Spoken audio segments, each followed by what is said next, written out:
Bonjour Gilles. Bonjour Valérie. Bonjour à notre invité Sébastien Liébus. Bonjour. Alors votre nom ne dit peut-être pas grand-chose à nos auditeurs, mais si je dis le Gorafi, je pense que tout le monde sait de quoi nous parlons. J'ai fait la transition avec cette information qui paraissait un peu loufoque de Louis Sarkozy demandant à ce qu'on supprime les feux rouges, les lignes blanches et autres signalisations, parce que le propre du Gorafi, c'est d'inventer des informations. Au départ, c'était d'inventer des informations un petit peu louvdingues. Et puis, de temps en temps, on se dit, non, c'est pas le Gorafi, c'est une vraie information. Alors, vous fêtez, on vous reçoit à l'occasion du best-of de l'année. Juliette Rioufol, qui était là, dit bien que c'est le meilleur cadeau de Noël possible. Elle était venue vous voir dans une librairie pour l'acheter l'année dernière, l'offrir à son frère. Et c'est vrai que moi, je l'ai regardé hier et que je ricanais comme une dinde sur mon canapé. À chaque page, c'est un éclat de rire. Franchement, il fait mauvais, vous en avez marre, la politique vous emmerde. Vous achetez ça, c'est génial. C'est déjà en vente. C'est déjà en vente. Alors, racontez-nous un petit peu l'aventure du Gorafi, peut-être juste pour situer l'histoire du Gorafi. C'est une histoire qui commence en hiver 2012. Ouais. J'étais dans ma chambre à Montmartre, 10 mètres carrés. Et on ne sait jamais si c'est la vérité. Non, là, ça, c'est la vérité. Ça fait Dickens, mais c'est vrai. D'accord. En fait, à la fois, c'est une idée qui est venue très vite et qui en même temps a mis plus de 10 ans en fait pour maturer et se créer. Parce qu'en fait, donc je le crée en février 2012, d'abord sur Twitter, enfin aujourd'hui ça s'appelle X, mais j'ai eu quelques tentatives de lancement ou d'écriture sur des blogs à droite à gauche. Et le point de départ, ça a été en 2008 lors d'un voyage à New York où je découvre The Onion, qui est un peu notre cousin américain. Et donc eux, ils avaient une version papier qui était un petit journal d'une quinzaine de pages. Ouais. Et je me rends compte que c'est exactement le même humour que moi je pratique et qu'en plus on peut en faire une production industrielle. Donc j'étais super content parce que ça m'a rassuré en me disant cet humour-là, il est faisable, il existe déjà, et complètement dégoûté parce que quelqu'un avait eu l'idée avant moi. mais aux États-Unis, donc c'était, ça pouvait passer. C'est un style d'humour qui n'existait pas en France parce qu'en fait vous aviez eu l'Almanach Vermeau. Pas vraiment. Non vous aviez eu Info du Monde, oui, par exemple. Mais je dis souvent la différence entre le Gorafi et Info du Monde. Déjà nous on vérifie nos infos. Bien sûr. Vous êtes labellisé ? Exactement, on a 4 labels. Je crois qu'on en a un 5e là qui arrive et tout. Et en fait, par exemple, Info du Monde va plutôt faire, par exemple... C'était des parodies de journaux. C'était des parodies de journaux, mais par exemple, le genre de titre qu'ils faisaient était plutôt, par exemple, Emmanuel Macron est un extraterrestre. Ouais. Et en fait, moi, je trouve que là-dedans, il n'y a pas d'histoire à raconter. Non. Je préfère, quitte à prendre les mêmes mots, je le tournerai en disant... Les extraterrestres démentent qu'Emmanuel Macron soit l'un des leurs. Parce que là, tout de suite, il y a quelque chose à raconter, il y a une antériorité. On peut imaginer une conférence de presse des extraterrestres qui disent on a regardé dans nos listes, alors Poutine, c'en est un, Trump, il est de chez nous, mais alors Macron, c'est pas d'où il sort. Enfin, on peut imaginer comme ça toute une histoire. Et ce que j'aime avec le Gorafi, c'est que le ton avec lequel on dit le titre doit écraser la blague. Ouais. En fait, c'est ça l'essence même. Il y a la musicalité du titre. On va reprendre la musicalité du titre de presse. C'est pour ça qu'on lit énormément la presse. Presse papier, presse écrite et presse radio et télé. Oui, vous êtes très inspiré d'être assez proche de... Exactement. Vous êtes combien au Gorafi à la rédaction ? Dans ma tête ou dans la rédaction ? Les deux. On est une quinzaine à peu près. Ah oui, on se rend pas compte. Oui, c'est une vraie rédaction. D'ailleurs, j'avais fait un pari avec un des auteurs. On avait prévu que je réussisse à dire le mot « le ». Durant cette interview, je pense que j'y suis arrivé et du coup, il me doit 4 000 €. Ah je vous lis quelques-uns des tweets. Le PDG de Spotify présente ses excuses après avoir découvert que les artistes étaient rémunérés. La RATP sort son calendrier de l'Avent contenant un problème technique par jour. La nouvelle ligne de TGV Lyon-Bordeaux ne passera pas par Lyon. Alors, sur ce titre-là, une petite anecdote d'écriture en commun avec les auteurs. Et un de nos auteurs est arrivé avec ce titre, et le titre de base était « La nouvelle ligne Lyon-Bordeaux passera par Paris ». Et en fait, quand il propose cette idée, on lui dit « Mais en fait, ça a été annoncé ce matin, et ça passera bien par Paris ».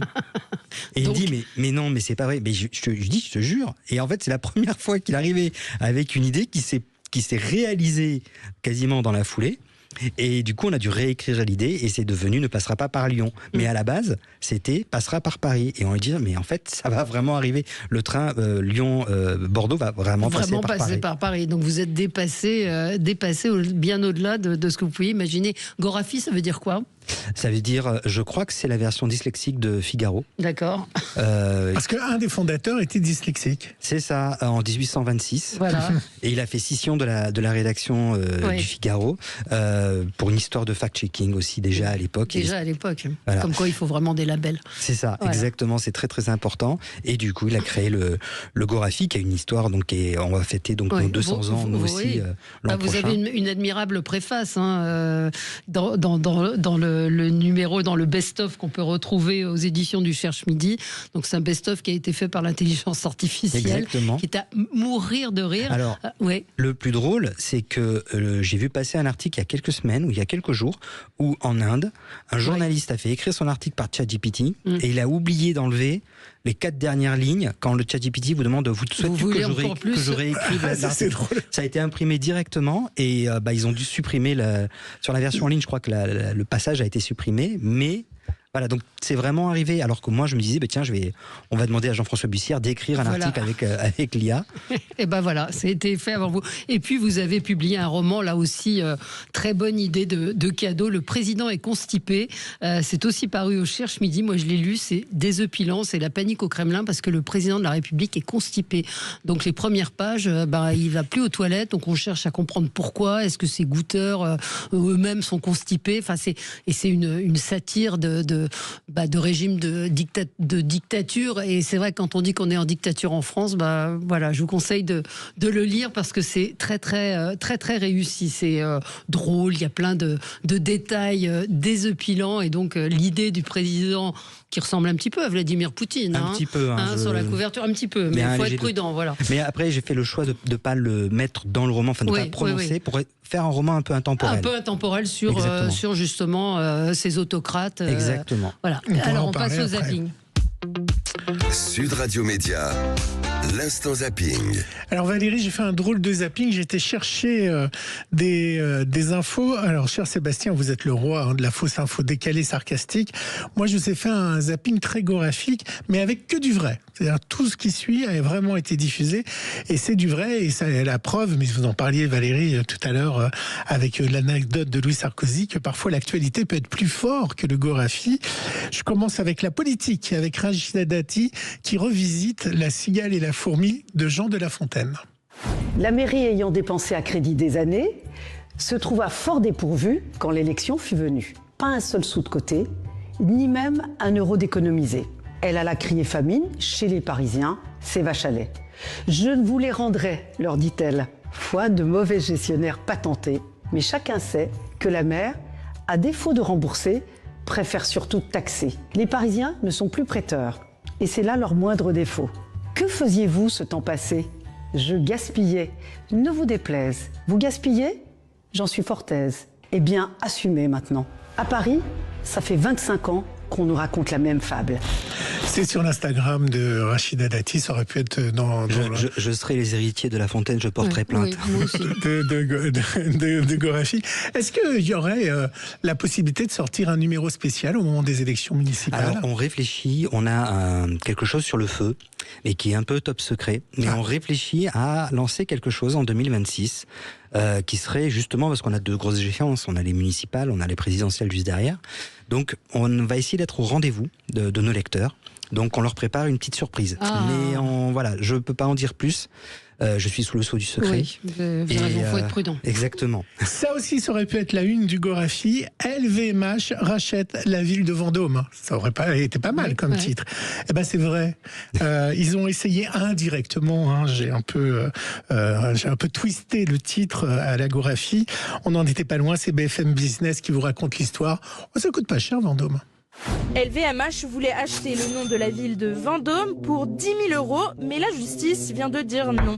En février 2021, la commune du Loir-et-Cher avait approuvé par délibération la cession pour seulement 10 000 € du nom de la ville de Vendôme à Louis Vuitton pour 10 ans. Et ce, à des fins de commercialisation de ses produits de joaillerie. À l'époque, le maire de la ville avait défendu cet accord en expliquant que la ville de Vendôme ne cède pas son nom à Louis Vuitton, mais cède la marque Vendôme. Pour permettre simplement l'utilisation du nom Vendôme pour toute création de collection ou de produit. Une association s'était constituée pour contester cette cession, notamment en raison de son prix considéré comme insuffisant, 10 000 €. La justice lui a finalement donné raison et estime qu'il est impossible de contrôler les modalités de calcul utilisées par la ville.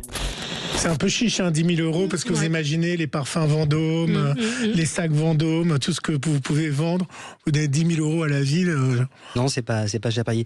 Mais ça me fait penser, il y a 10 ans, on avait fait un article un peu équivalent et qui était dans un cadre de sponsoring. Castelnau d'Arry va devenir Castelnau d'Arty. C'est dans le même esprit. Bon, vous allez être encore surpris. Et c'est une vraie information, c'est pas le Gorafi. Il y a des gens qui font payer des places à leur mariage. Ah oui. Vous l'avez vu ça? Oui. Vous êtes un inconnu et si vous voulez venir au mariage, vous voulez payer. Vous, Valérie, c'est plutôt les concerts de Benjamin Biolay auxquels vous allez. Eux, ils vont à des mariages à des gens qui ne connaissent pas. Et alors, ça coûte beaucoup plus cher qu'un billet de Benjamin Biolay. Chaque invité coûte cher, 200 € en moyenne. Katia a donc eu une idée.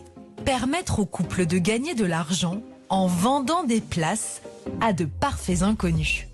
Ces invités mystères ont chacun payé 218 €. Sur ce montant, une commission de 15% est prélevée par l'entrepreneuse. Une fois le repas et les boissons déduits, 110 € vont dans la poche des futurs mariés. Let's go, mariage de Jennifer et Paolo. C'est la première fois que Lorraine et Evan achètent des places pour venir à un mariage. Ils ne savent quasiment rien des futurs mariés et ne leur ont jamais parlé. C'est trop bizarre parce qu'on ne les connaît pas. Nous, ça nous intéresse de partager ce moment-là et de découvrir, comme nous, on ne connaît pas beaucoup de personnes qui se marient. De notre génération, ça se fait de moins en moins. Donc moi j'ai vu ça, j'ai pris nos billets directs, je ne l'ai même pas consulté. On n'est jamais allé à un mariage ensemble, donc c'est l'occasion. Après, ça fait un test. Ouais. Je vous sens étonné, Sébastien. Non, mais est-ce que pour ce prix-là, on peut se lever au milieu de la cérémonie et dire « Je m'oppose à ce mariage ». Voilà, comme vous C'était dans le reportage de TF1. Ça aussi, ça aurait pu être dans le Gorafi. Ah ben oui, non, mais et c'est dans la vie réelle, des gens payent pour aller à un mariage. C'est devenu, ça fait partie du langage courant. Aujourd'hui, c'est pas le Gorafi. Ah, mais je le vois passer sur tous les réseaux sociaux. Vous voyez régulièrement, note le Gorafi. Exactement. Moi, c'est vraiment la chose auquel je m'attendais pas du tout. Je dis souvent, mais je suis presque un peu dépassé par ça. On n'est pas encore dans le dictionnaire. Non. On fait pression pour. On a enlevé les proches de quelques familles, des membres qui créent ces dictionnaires. On vous les rendra une fois qu'on sera dedans, on vous le promet. Mais on n'est pas encore dans le dictionnaire, non. Mais ça doit être une grande fierté d'être passé à cette notoriété, de se dire « Oh, c'est sûrement le Gorafi ». Moi, comme je vous dis, c'est quelque chose auquel on ne s'attendait pas du tout.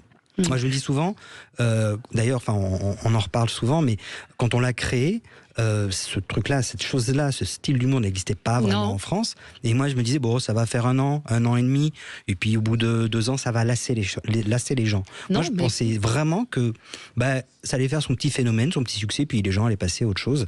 Et 14 ans plus tard, je suis là, à Sud Radio encore. Vous vous rendez compte? C'est fou. Vous imaginiez, il y a 14 ans, que vous seriez invité à Sud Radio? Voilà, même pas. La mode nous vient des États-Unis, Valérie. Le décor extérieur des maisons pour Noël, vous savez. On met le petit cerf, le petit. Sont très doués, alors ils sont très doués, ça c'est clair dans tous les côtés. Et la mode arrive en France, évidemment. Pour certains, ils se privent même de vacances pour s'offrir leur plaisir de la plus grosse décoration du village. 60 minutes de M6 a suivi un couple qui cette année, écoutez bien Sébastien, ils vont mettre un nœud de cadeau, vous savez, un nœud de cadeau lumineux de plus de 150 kilos sur leur maison. Ce décor-là, nouveauté, 2025. Donc nouveau plafond lumineux, avec des LED qui sont plus resserrés par rapport à celles de l'année dernière. Après, nouveauté aussi 2025, le grand arbre. On a une nouveauté qui a fait beaucoup de kilomètres, la boîte aux LED du Père Noël. On a été la chercher à Saint-Malo. Ça, je vais chercher la palme. Le couple cherche en permanence à créer la surprise. Hop là. Et pour ce Noël 2025, ils ont placé la barre très haut. Un nœud géant et scintillant. Notre gros bébé. C'est notre pépite de cette année 2025. Ah tiens, la François. Pour l'installer, François, le voisin, est venu leur prêter main forte. Car la structure pèse plus de 150 kilos. Donc voilà, c'est un reportage de 60 minutes, mais on sourit, mais c'est des vraies passions et des gens qui adorent ça, puis c'est vraiment super beau. Il y en a qui ont un vrai talent, et Noël, c'est assez magique. C'est sérieux. Oui, on rigole pas avec sérieux. ça. On ne rigole pas avec Noël, et c'est un reportage dans 60 minutes. Alors, vous en avez parlé hier, Valérie, vous avez parlé de Michael Jackson, de Thriller. Je ne sais pas pourquoi vous avez parlé de Thriller hier. Parce que c'était le 43e anniversaire de la sortie de Thriller. Voilà, les 43 ans. Vous faisiez votre boulot. Non. Alors là, ne m'attaquez pas sur Michael Jackson. Oui, justement, ça m'étonne. Vous avez fait en un doc 83 sur lui. et album en 82. Voilà. Alors ne me cherchez pas. 9 titres dans le top 10 du Billboard pour Thriller du Billboard américain. Sachez que LCP va diffuser un doc I Love Quincy sur Quincy Jones et sur l'histoire justement aussi de cette. C'est un documentaire qui avait été diffusé à l'époque dans Les Enfants du Rock en 83 et ils parleront évidemment de Thriller. Donc je vous ai mis de Thriller. Vous avez vu ? Vous n'avez pas pu m'attraper sur les infos.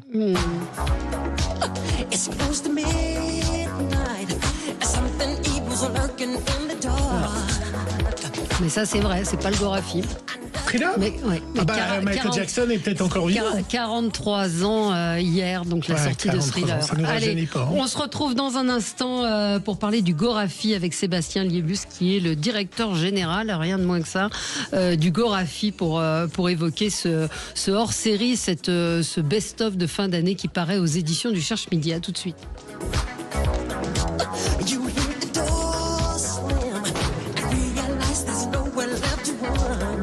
Sud Radio, c'est vous qui donnez le ton. Bravo pour votre score d'audience, ça devient impressionnant. Faites attention, vous allez avoir beaucoup d'ennemis.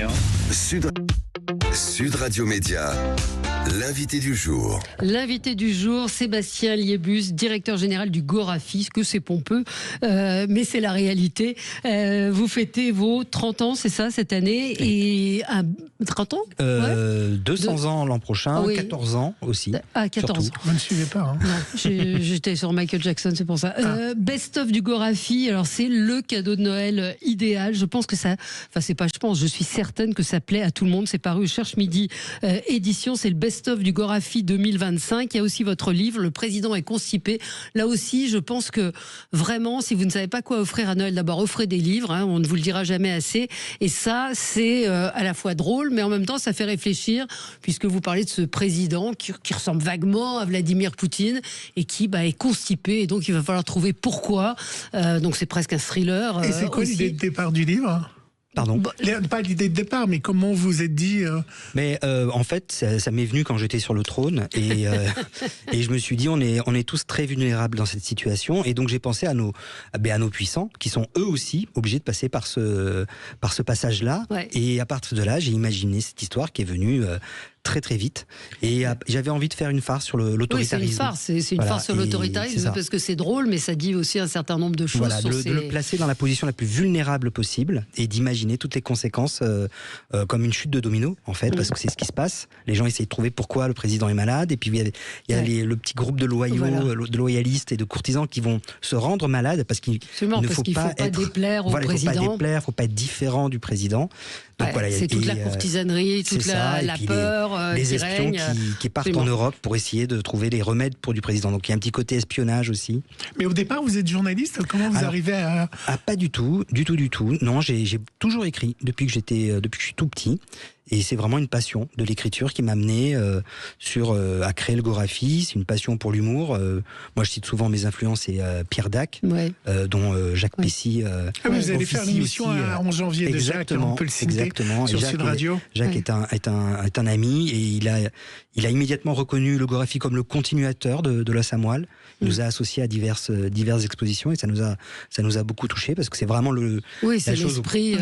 C'est le gardien de la mémoire de Pierre Dac. Jacques. Donc, et du coup, après, j'ai eu aussi une influence des Nuls et de The Onion, donc je me suis construit un petit peu comme ça. Et tous nos auteurs qui travaillent au Gorafi, et j'aimerais les saluer ici, ont aussi un petit peu ce même parcours. Mais on a très peu de background journalistique, parce qu'en fait, c'est beaucoup plus compliqué de casser les codes. Justement, nous, on peut jouer avec n'importe quel code, et pour un journaliste, écrire au Gorafi, c'est beaucoup plus compliqué. Et c'est quoi une bonne info du Gorafi ? C'est une info qui va faire rire, réfléchir et réagir. Je dis souvent, c'est drôle parce que c'est vrai, c'est triste parce que c'est vrai. Il n'y a pas forcément besoin d'inventer quelque chose, il suffit juste de paraphraser l'actualité. Et faire un twist de l'actualité. Voilà, et de pointer du doigt qu'est-ce qui marche et qu'est-ce qui ne marche pas. Ça peut être une actualité qui va vous émouvoir, qui va vous faire rire, qui va vous mettre en colère.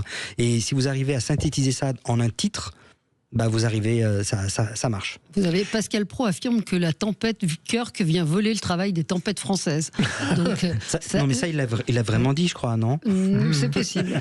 Les Français estiment que Bruno Retailleau n'est pas une chance pour la France. Donc ça montre, vous partez de l'actualité, vous faites ce petit twist, et effectivement, ça fait rire. Les frères Lebrun qui ont été disqualifiés aux Jeux paralympiques parce qu'ils voulaient être dans la catégorie siamois. C'est ça. Et en fait, vous remarquerez, la construction du titre est très importante, très sérieuse, très pompeuse. Des fois, on change juste un mot, on fait une inversion de sujet, mais il faut que le titre soit basé sur la musicalité du titre de presse que vous entendez en permanence, en fait. Parce que sur Twitter, on voit le titre, mais il y a ce site sur lequel il y a des articles beaucoup plus complets. Ah bon ? On a un site ? On a des articles ? Oh waouh, non, attendez, je ne savais pas ça. Quel article a été pris pour de vrai ? Non, mais là, 8 choses que vous ne savez pas sur Donald Trump. Alors oui, on aime bien aussi partir d'un vrai titre, par exemple, parce que c'est les vrais titres qu'on voit dans la presse, et après faire un développement un peu moins fact-checké, on va dire. Un peu. Mais on aime bien jouer. Ce qu'on joue aussi, c'est les titres de presse écrite qui disent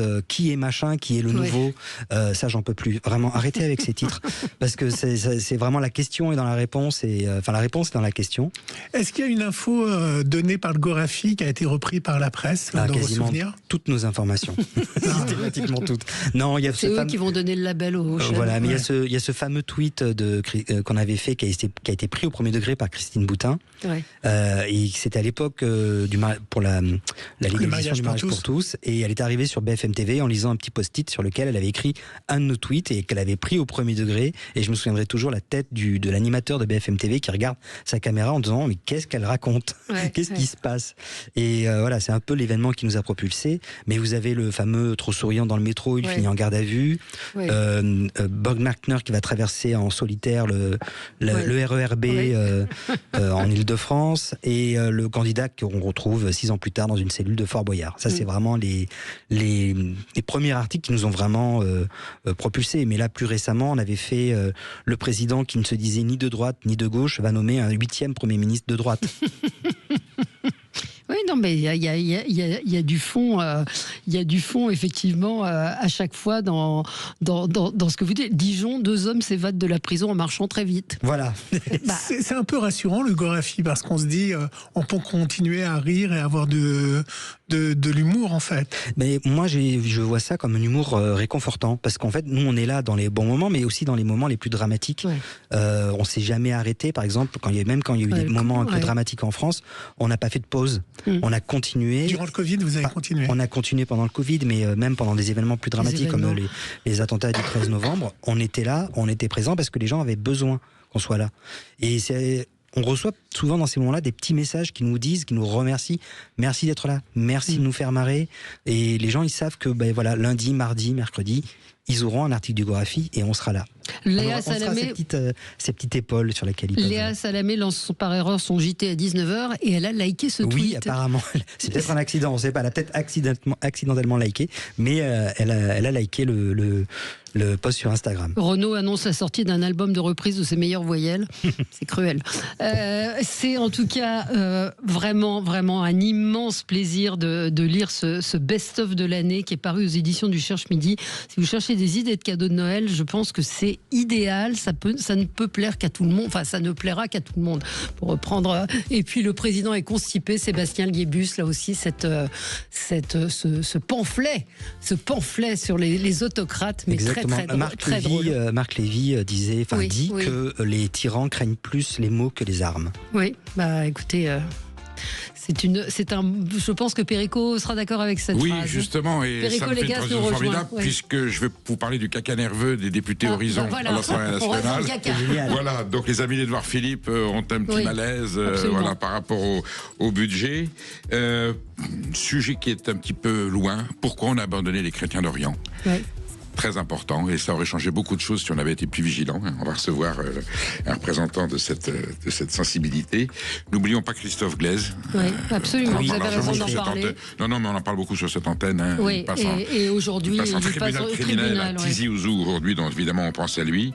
LFI qui veut régulariser, je vais dire, électoralement, le droit de vote à tous les étrangers, même en OQTF, à toutes les élections locales. Voilà, et puis je recevrai Christian Morin, le grand Christian Morin, dont on a entendu la voix, et il me racontera, son livre dit, j'ai tant de choses à vous raconter, j'espère qu'il me laissera parler. C'est ce que j'allais vous dire, j'espère que vous avez 3 heures devant vous, parce qu'il est voilà. Et comme on est bavards tous les deux, ça risque d'être épique, absolument. Donc Maud Koffler fera un petit peu d'arbitrage. Et puis on lui doit beaucoup sur les Restos du Cœur. Absolument. On aurait dû en parler, il est aussi à l'origine des Restos du Cœur. Merci à Sébastien Liébus et au Gorafi de nous faire rire et de nous divertir avec intelligence. Et tout de suite, c'est Perico Légas qui est avec vous. À tout de suite. Sud Radio.